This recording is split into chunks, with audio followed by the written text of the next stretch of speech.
Have you ever wondered what games you should keep or you should lose? Find out here at Purge Reviews. Santa's Workshop is a Christmas-themed board game by Rio Grande Games. Now, Rio Grande Games used to be like the board game company to buy from, and recently I've noticed that some of their games are and the components are boom. But Santa's Workshop is something we don't get a lot, which is a Christmas-themed board game that's an actual Euro game. You actually have a game here. It's not a quick card game. It's not something just to pass the time. It's not a small box that you give as a gift. This is a legitimate board game. It's not a board game without flaws, okay? So let's talk about the positives and the negatives of this game. So the positives are that it's a legit game. You actually have workers. Each of your workers can be upgraded to do something different. You might take one of your elves and he's really good at making gifts. You might have another one that's really good at doing the preparation. So you can actually have these elves and they become unique through the gameplay. Excellent. Like that quite a bit. So we like the theme. We like the unique elves. I like the idea of the resource management. I have to get this to trade it into this, and it'll make it a present, and each present needs a different combination. This is Euro Game 101, resource management. Get resources, trade them into something else, and then you need to bring that into the victory points. Works excellent. Where the game breaks down a little bit is getting the tools and being able to actually make the presents. And everybody needs to do that, and the spaces are just so limited. So we made some extra spaces to kind of open that up a little bit. I don't usually house roll games, but because of the theme, because of the components, because of what I wanted this game to be, I opened that up a little bit to make it a little bit more family weight. Once I did that, our enjoyment of the game went up quite a bit. So the rules as written, a little wonky with trying to get those tools, and it becomes a spot where just everybody has to go. If you're first in line, you got to go there. And if you're going to play it as in a box, I think it might be a better game with more players than with just, like, say, 2. With opening that up a little bit and making those tools a little bit easier to get, the hammers, I think the game is pretty good as it's scaled. I don't know why they made that little rule, but it just made it too difficult to get done what you wanted to do. I do like the aspect of going over the reindeer, and you can have the wild card spots, and you can do a little bit of that. I think that works really well. I'll be very honest. If this game didn't have the Christmas theme, I'd probably put it down as a 6.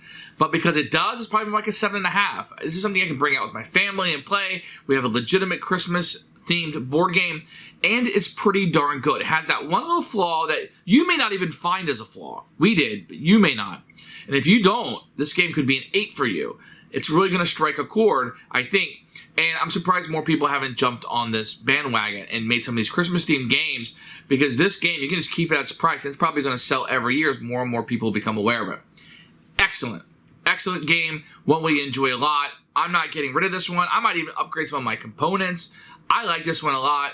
It will be sticking around. It's going to be a family favorite. We're going to play it every year. Excellent, excellent, excellent. And kudos to Rio Grande Games for jumping out of the limb and making a game that probably only sells once a year. But I would even tell you, and I have no financial dealings with them whatsoever. Don't know who they are. I don't know anything about the company. Support this game if we want more of this, because this is an excellent idea and one I enjoy greatly. So it's going to be a keeper for us, and we won't get rid of it. Here's Santa's Workshop by Rio Grande Games. I actually like the cover pretty much. It kind of shows you Santa's village right there. I think it's a very striking case. For the box, you're going to have a rule book, which we'll set aside and look at in the next segment. You're going to have a board, which we'll pull out in just a second.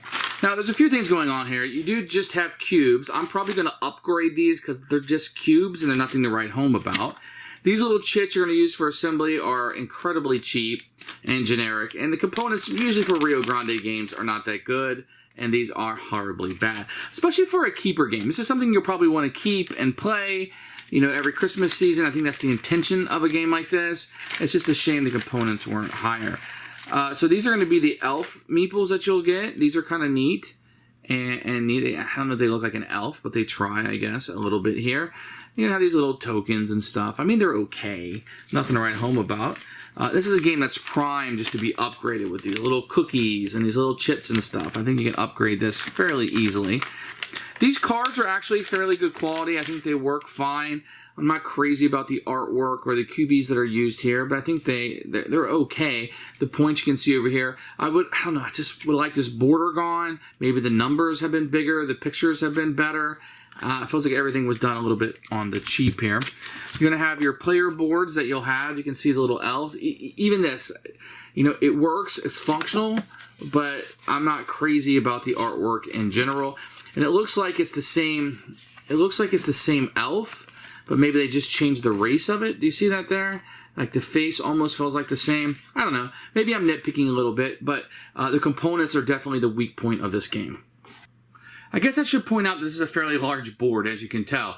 You're going to have a scoring track around it that's supposed to represent cookies, and you have the different areas on the board that you will be putting your workers and going around. I think it's very festive. It feels very work inducement, I guess, is the word I'm looking for. It just feels very sterile, if you will. But I do like the Christmas tree here and the reindeer over here, and I think the kids liked it a lot. So the board works for us quite a bit. So here's the rule book you're going to go through. I do like that it has a different picture than the front, and you're going to have introduction here, which is really cute, and then components breakdown with pictures, which is excellent. Rio Grande usually does a pretty good job on their rule books, if you ask me. Picture of setup with everything that you're trying to do. I would have liked these numbers to have corresponded to the picture, but that might be just nitpicking just a little bit. And then when you go through, you're going to have a look at the game board and some of the components and kind of how they work, which is great. And you have a little bit of two-player rules there. I would almost like all the two-player rules to be in its own section. And then you're going to have a breakdown of the game sequence, the day and night phases, and kind of how that works. And then they're going to go into how all the places work. Now, I like the rulebook up to here. I feel like this could have been better explained. I feel like some of this could have been better organized. It feels like it's trying to fit into a page. If you look here, the explanation's here, but the examples on the next page, I'm not crazy about that at all. You see that again here, and you kind of go through. So I'm not real crazy about that organization. It's just kind of weird to read and to refer back to. Then the end of game, the final scoring, there is a variant here that you can utilize as you go through, and it kind of explains all that and how that works, etc. Now on the back is just wasted space. That could have been a player aid. So the rulebook, I would say I give it a pretty solid B, B-. You can learn it, but some of the organization is rather odd. I feel like it was more there to save space than it was to teach you the game. So the first thing I'll do is explain the player board and how it works. Everybody's going to get 4 elves that they'll be using as workers to place down the board. We'll get that to soon. And you'll be able to upgrade these workers as you go with different powers. So if you get an upgrade, it will go on a particular worker. So when I place this worker, he will have this upgrade, but this worker will not. So your different workers are going to kind of get individualized as you go on, and they'll be upgraded and trained in certain areas. So that's what these spots are going to do. So when you place him out, he's going to get +2 of this color when he goes to that location. But he will get 2 blue when he goes to that location. And then you're going to have spots over here. We're going to have your coal. If you're able to put 2 of the gray on here, you can upgrade when you go to get coal. 2 pink here will give you 4 victory points, and you can, if you put a wood here, you can actually hold more coal, because coal is going to be the first resource you're going to get into the game. So it's going to kind of hold everything that you're doing on the board and kind of organize you as you play. Now the game is going to be played over 9 rounds. You're going to play 3 rounds and have a scoring, 3 rounds have a scoring, 3 rounds have a scoring, and then you'll go into the end game. For the most part, the game is going to be a worker placement. You're going to take your elf and you're going to place it out on the board. As I've already shown you, sometimes your elves will have bonuses, and we'll go through each of the spots on the board and I'll show you how that they work. Now it's important to note that some of the spots on the board are going to be listed only for a certain number of players. So let's just take a look at this. So if you get this first spot, any one of these spots here, you can choose one of these upgrades. I've already shown you where the upgrades go, and what they're going to do is give you additional. So this one, when he goes to the assembly, he's going to get an additional assembly. This guy, when he goes and gets gray cubes, he's going to get 2 additional gray cubes. So you're going to be upgrading your elves as you go. Up here is where you're going to get your goods. So if you go to this one, you're going to get gray, purple, orange, or plastic. I'll come back to plastic in a moment. These 3 are going to give you 2 spots that you can go here for each of these. 3 are going to all work the same. In this one, if you give up 1 coal, you're going to get 2 gray cubes. But if you give up 3 coal, you give up 3 gray cubes. So price per cube is cheaper if you go here, but you're going to get less and spend less actions. So you're going to spend coal to get resources in these spots. Now this spot right here is only 1. If you send an elf here, you're going to get 7 plastic. Let's talk about that for just a second. As you progress through the game, you're going to be able to get these gifts, and they're going to be up here, face up, that you're going to be able to gain as you play the game. Now you're going to have 2 locations here. This one will let you have 3 of these cards. Now you just like Ticket to Ride, you can take a face-up card or one from the top of the deck. And what these are going to be are gifts, and this is what you're trying to build to get victory points.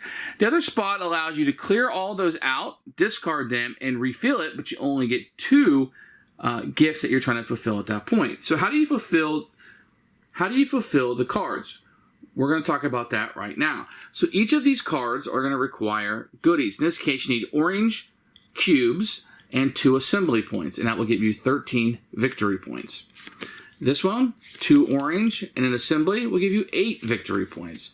This one says 2 gray, 2 assembly will give you 11. But look, that one's half white. That means I can spend plastic on that one. But if I do, I only get 10 victory points because plastic is cheaper to get.